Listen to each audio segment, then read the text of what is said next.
Protesters against the GOP tax plans taunting President Trump as he attended private fundraisers in New York City Saturday, one of them at the Park Avenue Upper East Side address and home of Stephen Schwarzman, friend and business advisor who hosted an invite-only $100,000 a head fundraiser for Trump.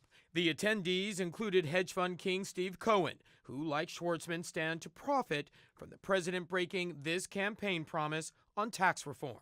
We're getting rid of carried interest provisions. We are, as an example, getting rid of carried interest, which is the darling of Wall Street. I would take carried interest out, and I would let people that are making hundreds of millions of dollars a year pay some tax, because right now they're paying very little tax, and I think it's outrageous. Some tax analysts say Schwarzman is a key example of the people Trump was talking about. The carried interest loophole that Trump once spoke out against allows private equity managers like Schwarzman to pay just a 20% rate on their cut of profits made by investing other people's money, instead of the nearly 40% rate for anyone in the top tax bracket. The House and Senate kept that loophole in place, and tax experts say only the ultra-rich will continue to benefit from it.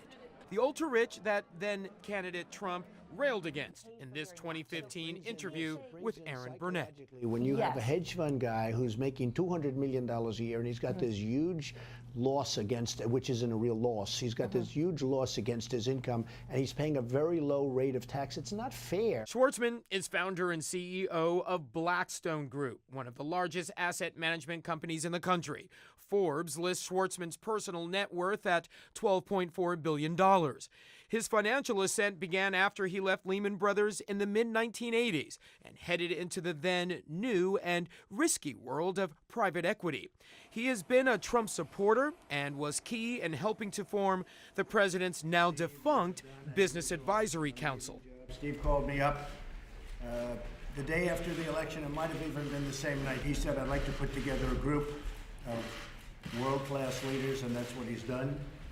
So good job, Steve. Give me a... In 2010, Schwarzman was criticized for comparing then-President Obama to the Nazis after Obama proposed closing that carried interest loophole. Mr. Schwarzman was notorious for comparing President Obama's attempt to close the carried interest loophole to Hitler's invasion of Poland.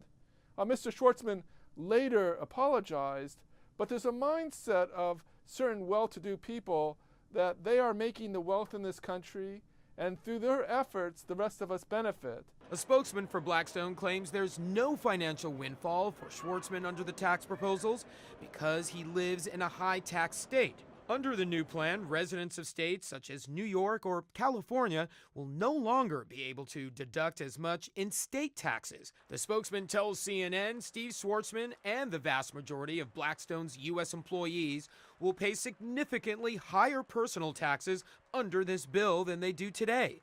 Given this legislation would mean a tax increase for Steve Schwarzman and most of Blackstone's U.S. employees, it's clear that the premise of your story is completely wrong.